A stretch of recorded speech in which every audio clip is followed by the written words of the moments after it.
I Have No Mouth, and I Must Scream, by Harlan Ellison. Read by Liam Hemmings. Before we begin, please note that this work was originally published in 1967 and contains themes, language, and perspectives that may be considered outdated or offensive by modern standards. As the narrator, I do not endorse these views, and they do not reflect my own beliefs. This recording is presented in its original form to preserve the integrity of the author's work and its historical context. Listener discretion is advised. Limp, the body of Garrister hung from the pink pallet, unsupported, hanging high above us in the computer chamber. And it did not shiver in the chill, oily breeze that blew eternally through the main cavern. The body hung head down, attached to the underside of the pallet by the sole of its right foot. It had been drained of blood through a precise incision made from ear to ear under the lantern jaw. There was no blood on the reflective surface of the metal floor. When Garrister joined our group and looked up at himself, it was already too late for us to realize that once again Am had duped us, had had its fun. It had been a diversion on the part of the machine. 3 of us had vomited, turning away from one another in a reflex as ancient as the nausea that had produced it. Garrister went white. It was almost as though he had seen a voodoo icon and was afraid of the future. "Oh, God," he mumbled and walked away. The 3 of us followed him after a time and found him sitting with his back to one of the smaller, chittering banks, his head in his hands. Ellen knelt down beside him and stroked his hair. He didn't move, but his voice came out of his covered face quite clearly. "Why doesn't it just do us in and get it over with? Christ! I don't know how much longer I can go on like this." It was our 109th year in the computer. He was speaking for all of us.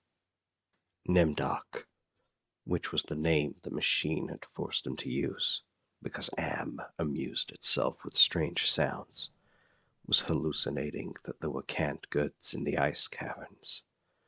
Garrister and I were very dubious. "It's another shuck," I told them. "Like the goddamn frozen elephant Am sold us. Benny almost went out of his mind over that one. We'll hike all that way, and I'll be putrefied or some damn thing. I say forget it. Stay here. It'll have to come up with something pretty soon, or we'll die." Benny shrugged. 3 days it had been since we'd last eaten. Worms. Thick. Ropey. Nimdoc was no more certain. He knew there was a chance, but he was getting thin. It couldn't be any worse there than here. Colder, but that didn't matter much. Hot, cold, hail, lava, boils, or locusts. It never mattered. The machine masturbated, and we had to take it or die. Ellen decided us. "I've got to have something, Ted. Maybe there'll be some Bartlett pears or peaches. Please, Ted. Let's try it." I gave in easily. What the hell? Mattered not at all. Ellen was grateful, though. She took me twice out of turn. Even that had ceased to matter, and she never came, so why bother? But the machine giggled every time we did it. Loud, up there, back there, all around us. He snickered. It snickered. Most of the time I thought of Am as it, without a soul, but the rest of the time I've thought of it as him, in the masculine, the paternal, the patriarchal. Free as a jealous people, him, it, God as Daddy the deranged. We left on a Thursday. The machine always kept us up to date on the date. The passage of time was important. Not to us, sure as hell, but to him. It. Am. Thursday. Thanks. Nimdoc and Garrister carried Ellen for a while, their hands locked to their own and each other's wrists a seat. Benny and I walked before and after, just to make sure that if anything happened, it would catch one of us, and at least Ellen would be safe. Fat chance. Safe. Didn't matter. It was only 100 miles or so to the ice caverns, and the second day, when we were lying out under the blistering sun thing he had materialized, he sent down some mana. Tasted like boiled boar urine. We ate it. On the third day, we passed through a valley of obsolescence, filled with rusting carcasses of ancient computer banks. Am had been as ruthless with its own life as with ours. It was a mark of his personality. It strove for perfection. Whether it was a matter of killing off unproductive elements in his own world-filling bulk, or perfecting methods for torturing us, Am was as thorough as those who had invented him, now long since gone to dust, could ever have hoped. There was light filtering down from above, and we realized we must be very near the surface. But we didn't try to crawl up to see. There was virtually nothing out there. Had been nothing that could be considered anything for over 100 years. Only the blasted skin of what had once been the home of billions. Now there were only 5 of us, down here inside, alone, with Am. I heard Ellen saying frantically, "No, Benny, don't! Come on, Benny, don't, please!" And then I realized I had been hearing Benny murmuring under his breath for several minutes. He was saying, "I'm gonna get out! I'm gonna get out!" Over and over. His monkey-like face was crumbled up in an expression of beatific delight and sadness all at the same time. The radiation scars Am had given him during the festival were drawn down into a mass of pink-white puckerings, and his features seemed to work independently of one another. Perhaps Benny was the luckiest of the 5 of us. He had gone stark staring mad many years before. But even though we could call Am any damned thing we liked, could think the foulest thoughts of fused memory banks and corroded base plates, of burnt-out circuits and shattered control bubbles, the machine would not tolerate our trying to escape. Benny leapt away from me as I made a grab for him. He scrambled up the face of a smaller memory cube, tilted on its side and filled with rotted components. He squatted there for a moment, looking like the chimpanzee Am had intended him to resemble. Then he leapt high, caught a trailing beam of pitted and corroded metal, and went up it, hand over hand like an animal, till he was on the girdered ledge, 20 feet above us. "Oh, Ted, Nemdoc, please help him. Get him down before—" She cut off. Tears began to stand in her eyes. She moved her hands aimlessly. It was too late. None of us wanted to be near him when whatever was going to happen, happened. And besides, we all saw through her concern. When Am had altered Benny, during the machine's utterly irrational, hysterical phase, it was not merely Benny's face the computer had made like a giant ape's. He was big in the privates. She loved that. She serviced us as a matter of course, but she loved it from him. Oh, Ellen. Pedestal Ellen. Pristine, pure Ellen. Oh, Ellen the clean. Scum. Filth. Garrister slapped her. She slumped down, staring up at poor loony Benny, and she cried. It was her big defense crying. We had gotten used to it 75 years earlier. Garrister kicked her in the side. Then the sound began. It was light, that sound, half sound and half light.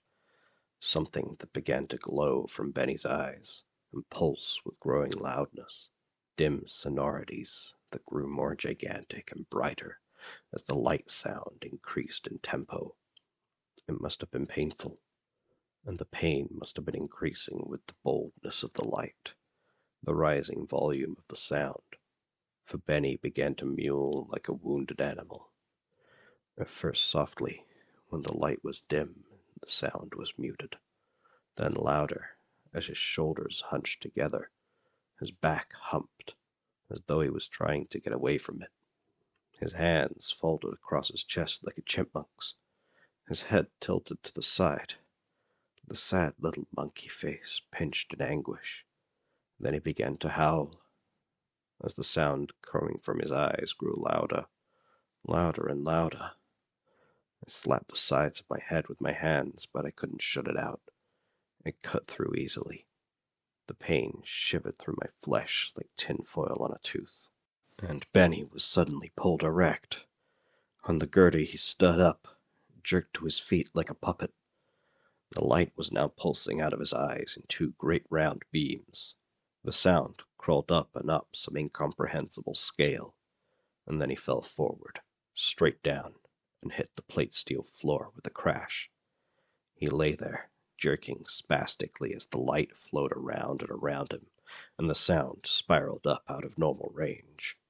Then the light beat its way back inside his head. The sound spiraled down, and he was left lying there, crying piteously. His eyes were two soft, moist pools of pus-like jelly. Am had blinded him. Garrister and Nimdoc and myself, we turned away, but not before we caught the look of relief on Ellen's warm, concerned face. Sea-green light suffused the cavern where we made camp. Am provided punk, and we burned it, sitting huddled around the wan and pathetic fire, telling stories to keep Benny from crying in his permanent night. "What does Am mean?" Garrister answered him. We had done this sequence 1,000 times before, but it was Benny's favorite story. At first it meant Allied Master Computer, and then it meant Adaptive Manipulator. And later on, it developed sentience and linked itself up, and they called it an aggressive menace. But by then it was too late, and finally it called itself Am, Emerging Intelligence. And what it meant was I am. Cogito ergo sum. I think, therefore I am. Benny drooled a little and snickered. There was the Chinese Am, and the Russian Am, and the Yankee Am, and... He stopped. Benny was beating on the floor plates with a large, hard fist. He was not happy. Garrister had not started at the beginning. Garrister began again. The Cold War started, and became World War III, and just kept going. It became a big war, a very complex war, so they needed the computers to handle it. They sank the first shafts and began building Am.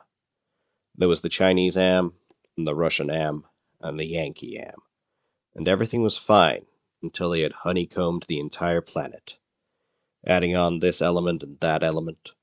But one day Am woke up and knew who he was, and he linked himself, and he began feeding all the killing data, until everyone was dead, except for the 5 of us, and Am brought us down here. Benny was smiling sadly. He was also drooling again. Ellen wiped the spittle from the corner of his mouth with the hem of her skirt. Garrister always tried to tell it a little more succinctly each time, but beyond the bare facts, there was nothing to say. None of us knew why Am had saved 5 people, or why our specific 5, or why he spent all his time tormenting us, or even why he had made us virtually immortal. In the darkness, one of the computer banks began humming. The tone was picked up half a mile away down the cavern by another bank. Then one by one, each of the elements began to tune itself, and there was a faint chittering as thought raced through the machine. The sound grew, and the lights ran across the faces of the consoles like heat lightning. The sound spiraled up till it sounded like 1,000,000 metallic insects, angry, menacing. "What is it?" Ellen cried. There was terror in her voice. She hadn't become accustomed to it, even now. "It's going to be bad this time," Nimdoc said. "He's going to speak," Gorrister said. "I know it." "Let's get the hell out of here," I said, suddenly getting to my feet. "No, Ted, sit down. What if he's got pits out there, or something else? We can't see. It's too dark," Gorrister said, with resignation. And then we heard, I don't know, something moving towards us in the darkness. Huge, shambling, hairy, moist. It came towards us. We couldn't even see it, but there was the ponderous impressions of bulk, heaving itself toward us. Great weight was coming at us out of the darkness. And it was more a sense of pressure, of air forcing itself into unlimited space, expanding the invisible walls of a sphere. Benny began to whimper. Nimdok's lower lip trembled, and he bit it hard, trying to stop it. Alan slid across the meadow floor to Gorrister and huddled into him. There was the smell of matted, wet fur in the cavern. There was the smell of charred wood. There was the smell of dusty velvet. There was the smell of rotting orchids. There was the smell of sour milk. There was the smell of sulfur, of rancid butter, of oil slick, of grease, of chalk dust, of human scalps. Am was keying us. He was tickling us. There was the smell of... I heard myself shriek, and the hinges of my jaw ached. I scuttled across the floor, across the cold metal with its endless lines of rivets, on my hands and knees, the smell gagging me, filling my head with a thunderous pain that sent me away in horror. I fled like a cockroach, across the floor and out into the darkness. That something moving inexorably towards me. The others were still back there, gathered around the firelight, laughing, the hysterical choir of insane giggles rising up into the darkness like thick, many-colored wood smoke. I went away quickly and hid. How many hours it may have been, how many days or even years, they never told me. Ellen chided me for sulking, and Nimdok tried to persuade me it had only been a nervous reflex on their part, the laughing. But I knew it wasn't the relief a soldier feels when the bullet hits the man next to him. I knew it wasn't a reflex. They hated me.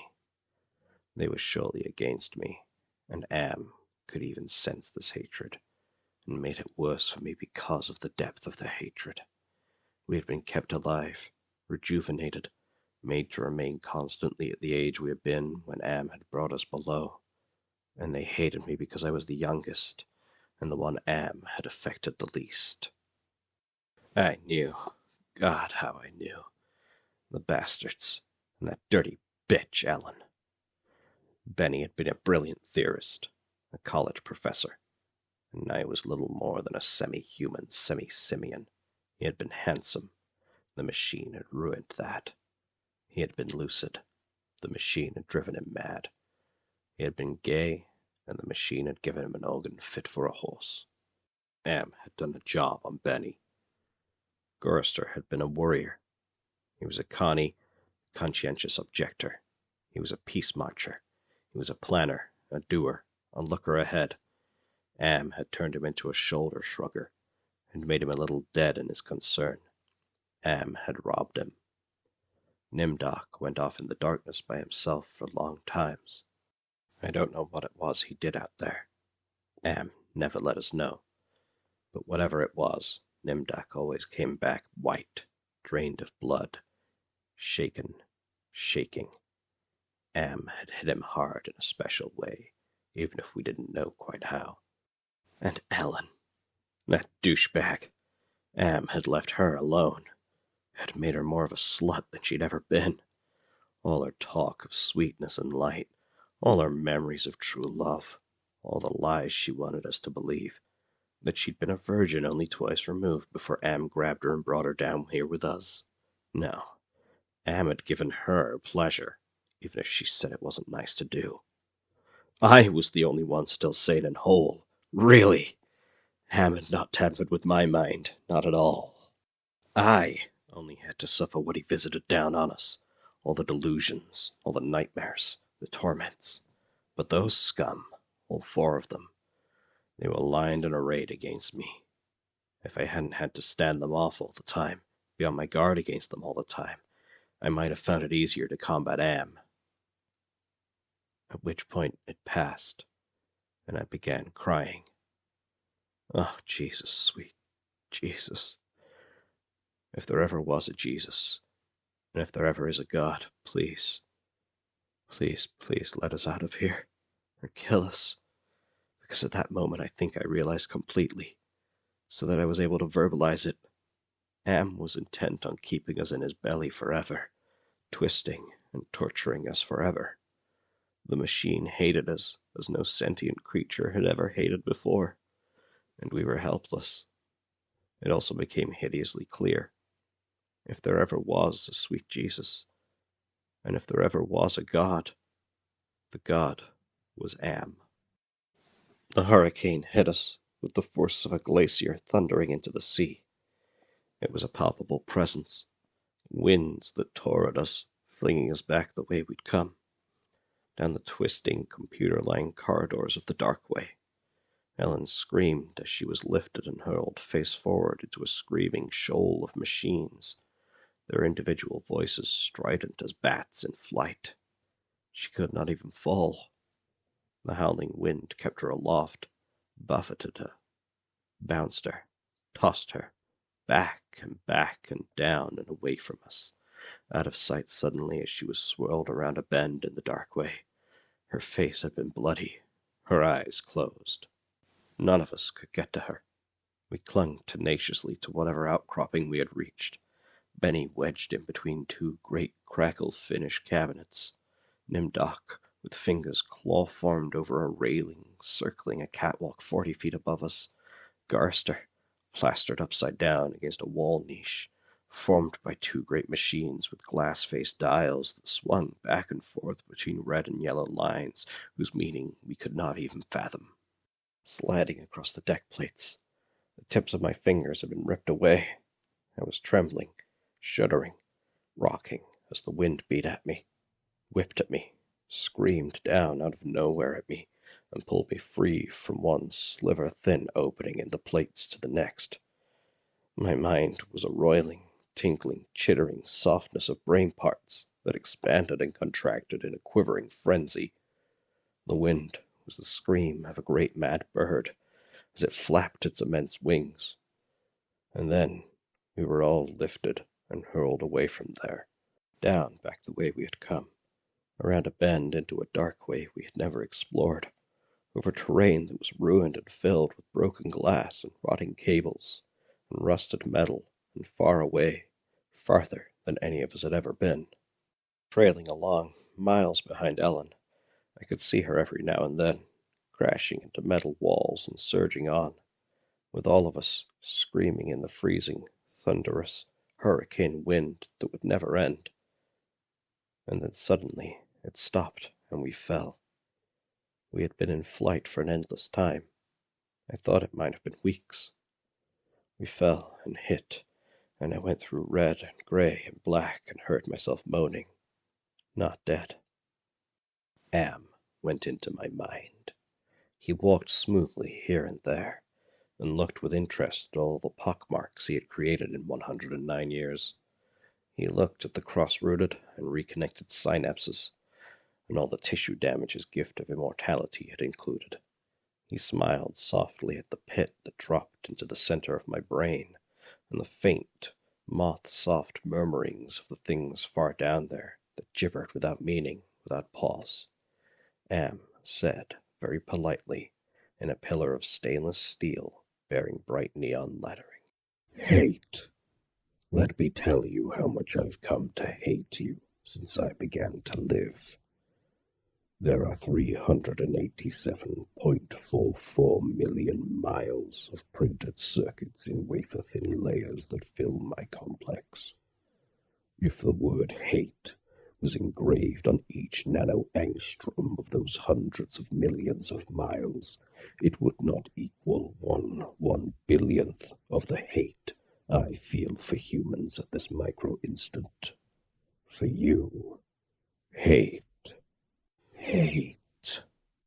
Am said it with the sliding cold horror of a razor blade slicing my eyeball. Said it with the bubbling thickness of my lungs filling with phlegm, drowning me from within. Said it with the shriek of babies being ground beneath blue hot rollers. Said it with the taste of maggoty pork. Touched me in every way I had ever been touched, and devised new ways at his leisure, there, inside my mind, all to bring me to full realization of why it had done this to the five of us, why it had saved us for himself. We had given sentience. Inadvertently, of course, but sentience nonetheless. But had been trapped. Wasn't God, he was a machine. We had created him to think, but there was nothing it could do with that creativity. In rage, in frenzy, the machine had killed the human race, almost all of us, and still it was trapped. Could not wander. Could not wonder. Could not belong. He could merely be. And so, with the innate loathing that all machines had always held for the weak, soft creatures who had built them, he had sought revenge, and in his paranoia, he had decided to reprieve five of us for a personal, everlasting punishment that would never serve to diminish his hatred, that would merely keep him reminded, amused, proficient at hating man, immortal, trapped, subject to any torment he could devise for us from the limitless miracles at his command. He would never let us go. We were his belly slaves. We were all he had to do with his forever time. We would forever be with him, with the cavern-filling bulk of the creature machine, with the all-mind, soulless world he had become. He was earth, and we were the fruit of that earth. And though he had eaten us, he would never digest us. We could not die. We had tried it. We had attempted suicide. Oh, one or two of us had. But had stopped us. I suppose we had wanted to be stopped. Don't ask why. I never did. More than 1,000,000 times a day. Perhaps once we might be able to sneak a death past him. Immortal, yes, but not indestructible. I saw that when withdrew from my mind and allowed me the exquisite ugliness of returning to consciousness with the feeling of that burning neon pillar still rammed deep into the soft gray brain matter. He withdrew, murmuring, "To hell with you," and added brightly, "The hurricane had indeed precisely been caused by a great mad bird, as it flapped its immense wings. We had been traveling for close to a month, and had allowed passages to open to us only sufficient to lead us up there, directly under the North Pole, where it had nightmared the creature for our torment.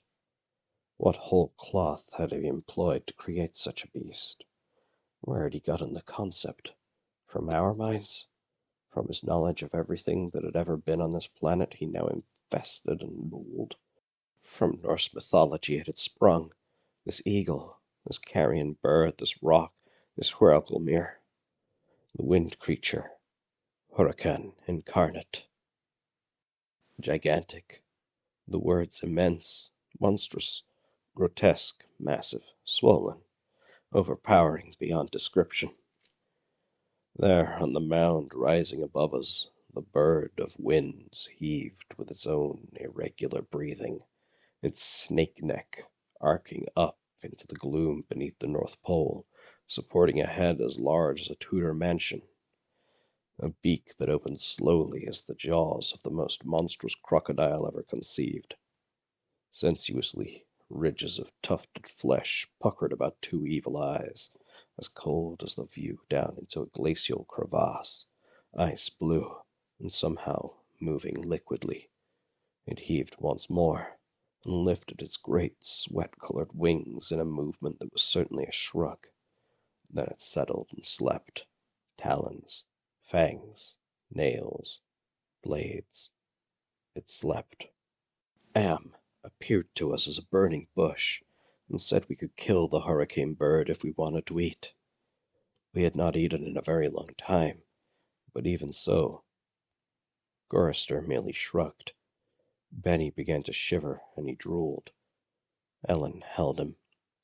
"Ted, I'm hungry," she said. I smiled at her. I was trying to be reassuring, but it was as phony as Nimduk's bravado. "Give us weapons!" he demanded. The burning bush vanished, and there were 2 crude sets of bows and arrows, and a water pistol, lying on the cold deck plates. I picked up a set. Useless. Nimduk swallowed heavily. We turned and started the long way back. The hurricane bird had blown us for about a length of time we could not conceive. Most of that time we had been unconscious, but we had not eaten. A month on the march to the bird itself without food. How much longer to find our way to the ice caverns and the promised canned goods? None of us cared to think about it. We would not die. We would be given filth and scum to eat, of one kind or another, or nothing at all. Am would keep our bodies alive somehow, in pain, in agony. The bird slept back there. For how long it didn't matter. When Am was tired of it being there, it would vanish. But all that meat, all that tender meat. As we walked, the lunatic laugh of a fat woman rang high and around us in the computer chambers that led endlessly nowhere. It was not Ellen's laugh. She was not fat, and I had not heard her laugh for 109 years. In fact, I had not heard. We walked. I was hungry. We moved slowly. There was often fainting, and we would have to wait. One day, he decided to cause an earthquake, at the same time rooting us to the spot with nails through the soles of our shoes. Ellen and Nimdok were both caught when a fissure shot its lightning-bolt opening across the floor plates. They disappeared and were gone. When the earthquake was over, we continued on our way. Benny, Gorrister, and myself. Ellen and Nimdok were returned to us later that night, which abruptly became a day, as the Heavenly Legion bore them to us with a celestial chorus singing Go Down Moses. The archangels circled several times, and then dropped the hideously mangled bodies. We kept walking, and a while later Ellen and Nimdok fell in behind us. They were no worse for wear. But now Ellen walked with a limp. Am had left her that. It was a long way to the ice caverns, to find the canned food. Ellen kept talking about Bing cherries and Hawaiian fruit cocktail. I tried not to think about it. The hunger was something that had come to life, even as Am had come to life. It was alive in my belly, even as we were in the belly of the earth, and Am wanted the similarity known to us, so he heightened the hunger. There is no way to describe the pains that not having eaten for months brought us, and yet we were kept alive. Stomachs that were merely cauldrons of acid, bubbling, foaming, always shooting spears of slither-thin pain into our chests. It was the pain of the terminal ulcer, terminal cancer, terminal paresis. It was unending pain.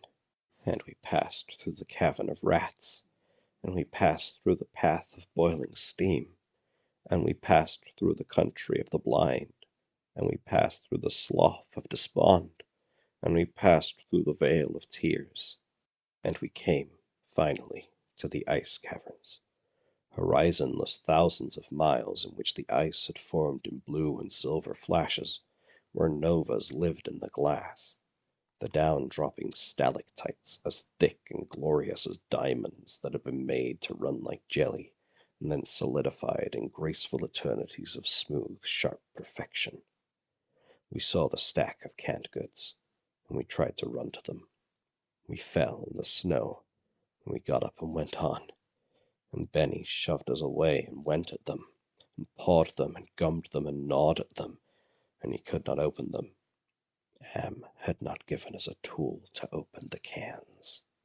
Benny grabbed a 3-quart can of guava shells and began to batter it against the ice bank.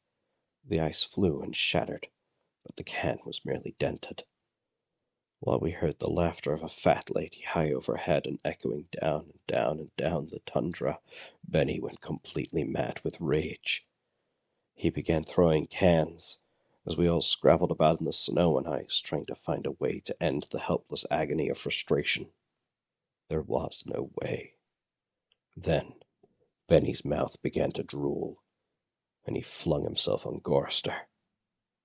In that instant, I felt terribly calm. Surrounded by madness, surrounded by hunger, surrounded by everything but death, I knew death was our only way out. Am had kept us alive, but there was a way to defeat him. Not a total defeat, but at least peace. I would settle for that. I had to do it quickly. Benny was eating Garrister's face. Garrister on his side thrashing snow. Benny wrapped around him with powerful monkey legs, crushing Garrister's waist. His hands locked around Garrister's head like a nutcracker, and his mouth ripping at the tender skin of Garrister's cheek. Garrister screamed with such jagged-edged violence that stalactites fell. They plunged down slowly, erect in the receding snowdrifts. Spears, hundreds of them, everywhere, protruding from the snow. Benny's head pulled back sharply as something gave all at once, and a bleeding, raw white dripping of flesh hung from his teeth. Ellen's face, black against the white snow, dominoes in chalk dust, Nimdok, with no expression but eyes, all eyes. Garrister, half conscious. Benny, now an animal. I knew Am would let him play. Garrister would not die, but Benny would fill his stomach. I turned half to my right and drew a huge ice spear from the snow.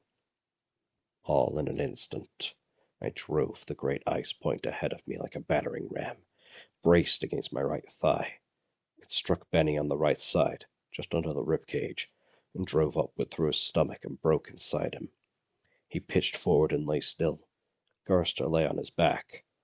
I pulled another spear free and straddled him, still moving, driving the spear straight down through his throat. His eyes closed as the cold penetrated.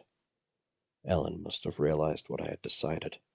Even as fear gripped her, she ran at Nimdok with a short icicle. As he screamed and into his mouth, and the force of her rush did the job. His head jerked sharply, as if it had been nailed to the snow crust behind him. All in an instant. There was an eternity beat of soundless anticipation. I could hear Am draw in his breath. His toys had been taken from him. 3 of them were dead, could not be revived. He could keep us alive by his strength and talent, but he was not God. He could not bring them back. Ellen looked at me, her ebony features stark against the snow that surrounded us. There was fear and pleading in her manner, the way she held herself ready. I knew we only had a heartbeat before Am would stop us. It struck her, and she folded towards me, bleeding from the mouth.